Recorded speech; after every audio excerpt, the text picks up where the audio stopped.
تم امام حسین کو جانتے نہیں۔ ارے وہ تو دین ہے پورا، اسلامی شریعت کا پیکر ہے، مجسم ہے، دین پناہ ہے، دین کو بچانے والے۔ سر دے دیا، نداد دست در دست یزید کے ہاتھ میں اپنا ہاتھ نہیں دیا، سر کٹا دیا۔ حقہ کے بنائے لا الہ ہست حسین، سچ ہے کہ لا الہ الا اللہ محمد رسول اللہ کی بنیاد حسین علیہ السلام ہے۔ آج تو میری یزید پر لعنت ہے، امام حسین پر سلام ہے، ساری امت ان کو سلام کہتی ہے، قیامت تک کہتی رہے گی، قیامت تک ان سے محبت کرتی رہے گی، جب تک نماز پڑھے گی، جب تک قرآن پڑھے گی، جب تک کلمہ پڑھے گی، امام حسین سے، شہدائے کربلا سے محبت امت کرے گی، ضرور کرے گی۔ حاضرین کرام، 10 محرم الحرام عاشوراء کا مبارک دن ہے، اور جمعۃ المبارکہ عید المومنین ہے، مسلمانوں کی عید ہے۔ اللہ تبارک و تعالیٰ کے انعام اور اکرام، توبہ کی قبولیت اور دعاؤں کی قبولیت کا دن ہے، ایصال ثواب کرنے کا دن ہے، صدقہ خیرات کرنے کا دن ہے، نفل روزہ رکھنے کا دن ہے، اور اللہ تعالیٰ کی بارگاہ میں اپنی دعا، اپنی گزارش پیش کرنے کا دن ہے۔ حضور اکرم صلی اللہ علیہ وسلم سے محبت کا دن ہے، اور حضور کی آل اور اطہار سے محبت کا دن ہے۔ آج کا دن بہت فضیلت والا ہے۔ اللہ تبارک و تعالی نے پچھلی امتوں میں بھی عاشوراء کے دن نعمتوں سے نوازا ہے۔ یہودی لوگ عاشوراء کا روزہ رکھتے تھے، مسلمان بھی روزہ رکھتے تھے۔ اسلام کی دعوت سے پہلے جاہلی دور میں بھی روزہ رکھا جاتا تھا۔ تو حضور صلی اللہ علیہ وسلم کو معلوم ہوا کہ یہودی لوگ بھی روزہ رکھتے ہیں، تو آپ نے معلوم کرایا، تو انہوں نے یہ کہا کہ آج کے دن اللہ تعالی نے ہم کو فرعون کے ظلم سے نجات دلائی تھی۔ عاشوراء میں اللہ نے فرعون کو دریائے نیل میں غرق کر دیا تھا، بنی اسرائیل کو نجات دلا دی تھی، حضرت موسیٰ اور ان کی قوم کو فرعون سے چھٹکارا مل گیا تھا۔ یہ دن ہم اللہ کے شکر میں خوشی کے طور پر مناتے ہیں اور اس دن روزہ رکھتے ہیں۔ تو حضور نے فرمایا تھا کہ ہم یہود کی مخالفت کریں گے، یا تو ایک دن پہلے کا روزہ رکھیں گے 9 اور 10، یا 10 اور 11 کا روزہ رکھیں گے محرم کی تاریخ۔ لیکن یہ ضروری نہیں ہے، اگر کوئی صرف 10 تاریخ کا روزہ بھی رکھتا ہے تو بھی نفلی روزہ ہے، یہ کوئی بہت بڑا گناہ نہیں ہے۔ حضور نے ایک اختیاری چیز فرمائی تھی، تو ہمیں اور آپ کو آج کے دن خاص طور سے اللہ تعالیٰ سے دعا کرنے کا اور توبہ کرنے کی ضرورت ہے، شہدائے کربلا کے وسیلے سے، شہدائے اسلام کے وسیلے سے۔ قرآن کریم کی جو آیت میں نے آپ کے سامنے پڑھی، قُلْ لَا أَسْأَلُكُمْ عَلَيْهِ أَجْرًا إِلَّا الْمَوَدَّةَ فِي الْقُرْبَى، اے پیغمبر آپ فرما دیجئے میں تم سے کوئی اجر نہیں مانگتا، بس یہ ہے کہ میرے رشتہ داروں سے محبت کرو۔ یہ قرآن شریف کی آیت ہے۔ حضور اکرم صلی اللہ علیہ وسلم رات اور دن امت کی بھلائی کے لیے لگے رہتے تھے۔ طرح طرح سے صحابہ کرام کی مدد فرماتے تھے، ان کی ہمت بندھاتے تھے، دین کا پیغام پہنچاتے تھے۔ صحابہ کرام نے آپس میں مشورہ کیا کہ ہم اللہ کے رسول کی کیا خدمت کریں۔ اللہ کے رسول پوری امت کی خدمت فرماتے ہیں، ہم کیا خدمت کریں؟ لہذا انہوں نے آپس میں مشورہ کر کے حضور اکرم صلی اللہ علیہ وسلم کی خدمت کرنے کا کوئی پروگرام بنایا کہ ہم کوئی حضور کو گفٹ دے دیں، کوئی تحفہ دے دیں، کوئی ہدیہ دے دیں، کوئی نذرانہ دے دیں۔ کیا دیں اللہ کے رسول کو؟ ہم اپنی طرف سے کیا دیں؟ ہر ایک کے دل میں محبت آتی ہے، کوئی چاہتا ہے میں جس کو چاہتا ہوں اس کو نذرانہ دے دوں، گفٹ دے دوں، تحفہ دے دوں۔ تو اسی طرح پر انہوں نے اللہ کے رسول کے بارے میں بھی سوچا۔ جب اللہ کے رسول صلی اللہ علیہ وسلم کو یہ بات معلوم ہوئی، فرمایا مجھے کوئی اجر نہیں چاہیے، مجھے تمہاری طرف سے کچھ نہیں چاہیے، کوئی گفٹ، کوئی ہدیہ، کوئی نذرانہ، کچھ نہیں چاہیے مجھے۔ بس اگر تم کر سکتے ہو تو میرے رشتہ داروں سے محبت کر۔ کون ہے حضور کے رشتہ دار؟ جو حضور کی بیویاں ہیں، امہات المومنین ہیں، حضرت خدیجہ کبریٰ ہیں، حضرت عائشہ صدیقہ ہیں، جو بھی حضور کی امہات ہیں، حضور کی ازواج ہیں،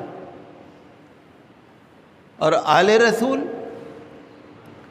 حضور کی صاحبزادیاں ہیں، اور حضرت فاطمہ رضی اللہ تعالی عنہا جن سے حضور صلی اللہ علیہ وسلم کو بے حد محبت تھی، اور حضرت علی کرم اللہ وجہہ الکریم جو حضور کے چچا زاد بھائی بھی تھے اور اولاد کی طرح پر تھے، اور بچپن سے اللہ کے رسول کے ساتھ تھے، اور سب سے پہلے اسلام لانے والوں میں بچوں میں وہی تھے، اور اللہ کے رسول صلی اللہ علیہ وسلم نے ان کو کئی جگہ پر اپنا نائب بنایا۔ اور حضرت فاطمہ رضی اللہ عنہا سے حضرت علی کی شادی ہوئی، پھر حضرت حسن پیدا ہوئے، حضرت حسین پیدا ہوئے۔ تو یہی تو آل رسول ہیں، یہی تو اہل بیت ہیں، حضور کے گھر والے یہی تو ہیں جن سے حضور نے محبت فرمائی۔ تو ہمارے اوپر بھی ضروری ہوا کہ ہم اللہ کے رسول صلی اللہ علیہ وسلم کی آل اطہار سے محبت کریں، اور یہ ہمارے اوپر ضروری، ہم نے نہیں کیا، یہ تو اللہ تعالیٰ کی طرف سے ہوا، یہ اللہ کے رسول کی طرف سے نہیں ہوا، یہ اللہ تعالیٰ کی طرف سے ہوا۔ قرآن کس نے اتارا؟ اللہ نے۔ قرآن کس کا کلام ہے؟ اللہ کا۔ قرآن میں جو فرمایا ہے اللہ نے فرمایا ہے، پھر جو اللہ کا حکم ہے وہ اللہ کے رسول صلی اللہ علیہ وسلم نے ہم تک پہنچایا۔ تو آل محمد صلی اللہ علیہ وسلم سے محبت کرنا، ایسی محبت جو دنیا میں کسی سے نہ ہو، ایسی محبت، اور وہ جب ہی ہو سکتی ہے جب ہم ان کے راستے پر چلیں، ان کے بتائے ہوئے ہدایت پر چلیں، ان کی نصیحت پر چلیں، تبھی ہو سکتی ہے، ان کے راستے پر چلیں۔ حضرت امام حسین علیہ السلام عاشوراء والے دن کربلا کے میدان میں شہید ہوئے، اور آپ کے ساتھ ان کے رشتہ دار نوجوان شہید ہوئے، اور ان کے اور ساتھی 72 کے قریب جو شہید ہوئے شہدائے کربلا، ان سب سے محبت کرنا یہ بھی ہمارے ایمان کا تقاضا ہے۔ ایک بات یاد رکھیے آپ کہ حضرت امام حسین کو دنیا کی کسی چیز کی ضرورت نہیں تھی، وہ تو مدینہ منورہ میں آرام سے رہتے تھے،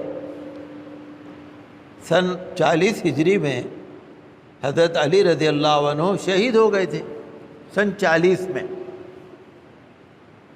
اور کربلا کا واقعہ ہوا ہے سن 60 میں۔ 40 اور 60 میں 20 سال کا فرق ہے۔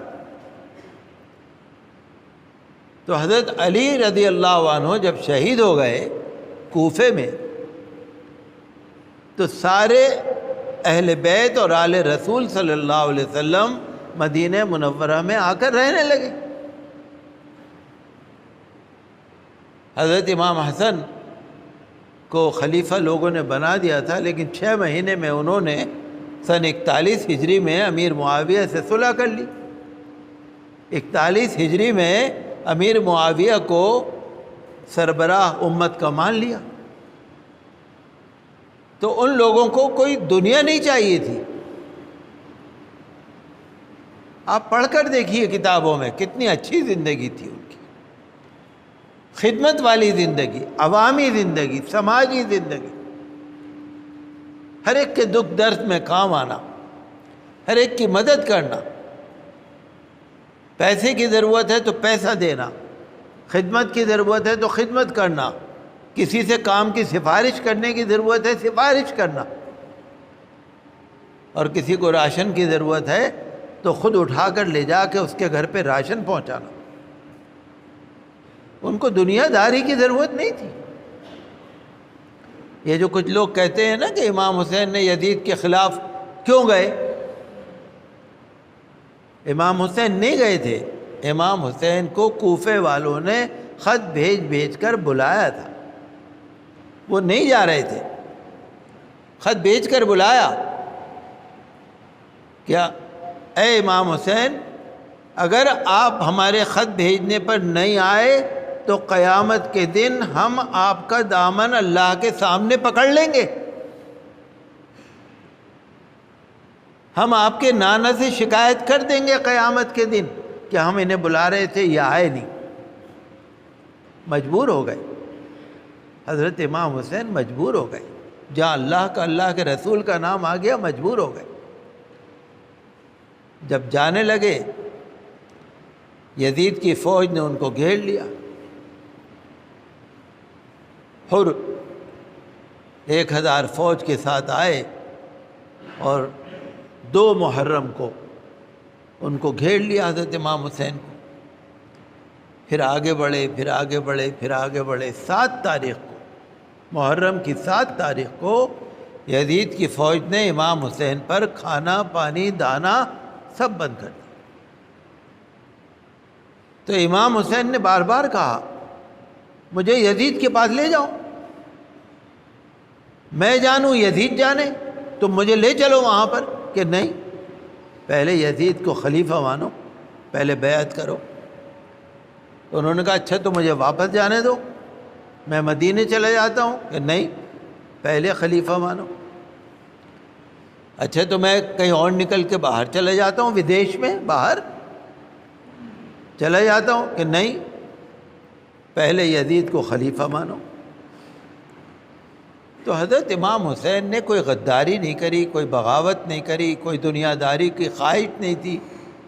اگر وہ لڑنا چاہتے، آپ بتائیے، اگر وہ لڑنا چاہتے تو اپنے بچوں کو لے کے جاتے،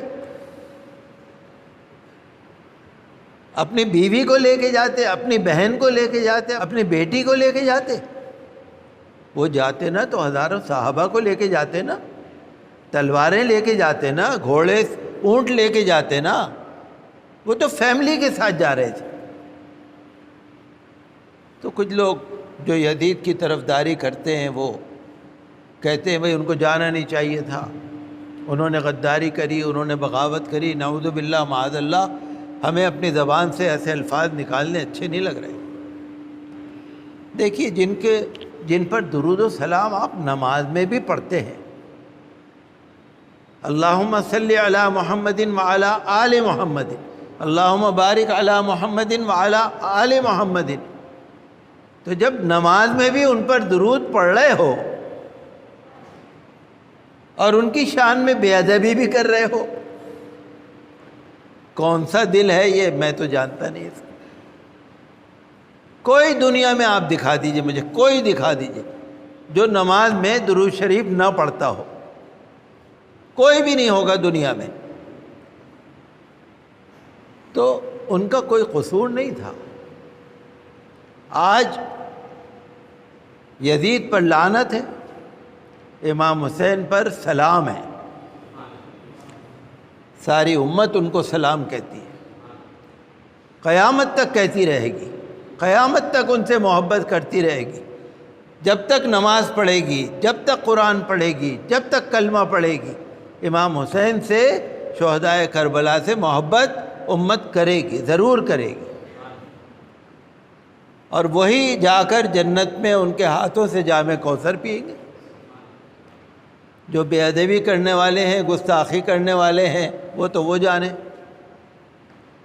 لیکن ہمارا دل گوارا نہیں کرتا۔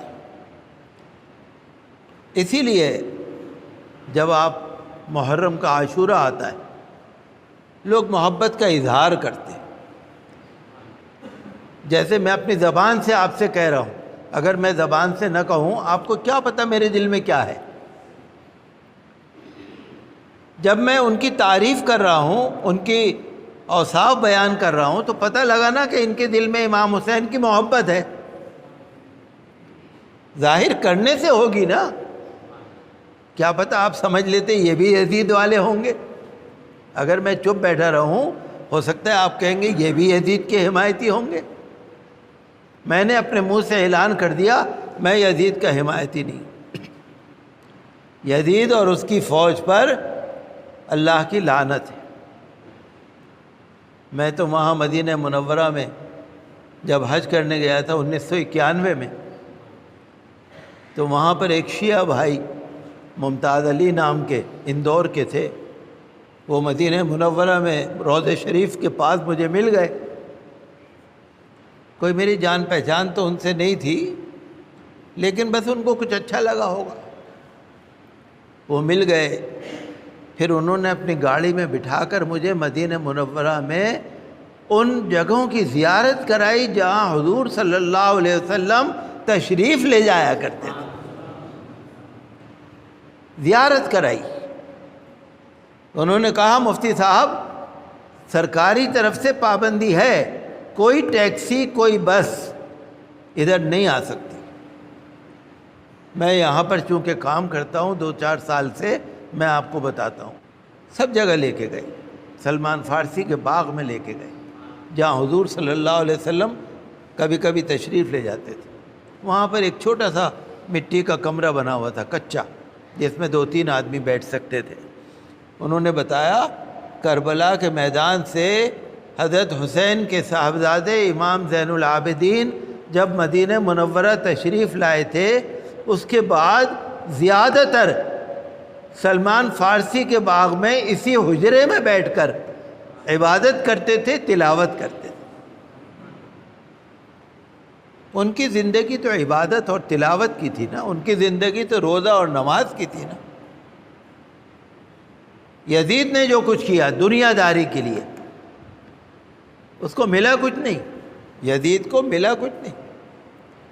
کربلا میں امام حسین کو جب شہید کر دیا اور ان کے شہیدوں کی لاشوں کو گھوڑوں سے روندوا دیا اور ان کی لاشوں کو دفن بھی نہیں ہونے دیا، اور نیزوں پر اٹھا کر ڈھول بجاتے ہوئے شہیدوں کے سروں کو جب لے کر گئے اور یزید کے دربار میں پہنچے اور خوشیاں منا رہے تھے، حضرت زینب نے ان کو بڑے ڈانٹ کے تقریر کری، قیدی بنا کے لے گئے، بے پردگی کے ساتھ لے گئے۔ تو وہ زمانہ جو یزید کا تھا، وہ سمجھ رہا تھا کہ میں اب بادشاہ ہوں۔ پھر کربلا کے بعد اس نے مکہ مکرمہ پر ابن زبیر کی فوج پر چڑھائی کر دی، صحابہ کرام پر چڑھائی کر دی، چونکہ وہ کہتا تھا مجھے خلیفہ مانو۔ امام حسین کہتے تھے ہم خلیفہ نہیں مان سکتے، تو نماز تو پڑھتا نہیں، شرابی کبابی انسان، شکاری انسان، فاسق و فاجر انسان، آپ کوئی سی کتاب پڑھ کے دیکھ لیجئے۔ میں یہ نہیں کہہ رہا کہ اہل سنت کی کتابیں پڑھو، کوئی سی کتابیں پڑھ کے دیکھ لو، یزید تو اس قابل بھی نہیں تھا کہ آپ اس سے مصافحہ کریں. خلیفہ ماننا تو بہت بڑی بات ہے، اللہ کے رسول کی گدی پر بیٹھنا. مکے والوں نے انکار کر دیا، اس نے چڑھائی کر دی، حملہ کر دیا، کعبۃ اللہ شریف کو نقصان پہنچا، صحابہ کرام کو قتل کیا وہاں پر. پھر مدینہ والوں نے انکار کر دیا تو مدینہ پر چڑھائی کر دی، مدینہ منورہ کی مسجد نبوی شریف کی بے حرمتی کر دی، گھوڑے بنوا دیے وہاں پر، روضہ منورہ کی بے حرمتی کر دی، کئی دن وہاں نماز نہیں ہوئی. اس کو تو ایک جہالت سوار تھی نا اس کو. اس نے کہا مجھے تو جو بھی ہو، مجھے تو اپنی گدی پہ بیٹھنا ہے، چاہے جائز ہو یا ناجائز ہو. کتابوں میں سب لکھا ہے. لیکن کیا ملا؟ سن 61 ہجری سے اس نے یہ سارا کیا، 61 ہجری میں، اور 64 ہجری میں ایسا بیمار پڑا، اس کے پیٹ میں ایسا درد ہوا کہ اس کا علاج ہی نہیں ہوا اور تڑپ تڑپ کے مر گیا. کیا ملا؟ سوائے لعنت کے کچھ ملا ہی نہیں. یزید کی عمر ہوگی 40 سال یا کم ہوگی. یزید کا لڑکا تھا 19-20 سال کا، اس کو خلیفہ بنانے لگے لوگ، زبردستی کہا اپنے باپ کی گدی پر تو بیٹھ. یزید کا لڑکا تھا معاویہ، اس کو اس کی گدی پر بٹھایا. معاویہ نے کہا جو گدی آل رسول کے خون سے رنگی ہوئی ہے میں اس پر لعنت بھیجتا ہوں. یہ کہہ کے گھر میں گھس گیا اور کچھ مہینے کے بعد وہ بھی مر گیا. کیا ملا؟ یزید کا سارا خاندان تباہ ہو گیا، کوئی نہیں بچا. لوگ کہتے ہیں نا، شاعر نے کہا قتل حسین دراصل مرگ یزید ہے. جو قتل حسین ہے، امام حسین کو جو قتل کیا ہے، وہ امام حسین کا قتل نہیں ہے، وہ اصل میں یزید کی موت ہے. اسلام زندہ ہوتا ہے ہر کربلا کے بعد. تو امام حسین نے کس لیے قربانی دی؟ دین کے لیے. امام حسین کی لڑائی کیا تھی؟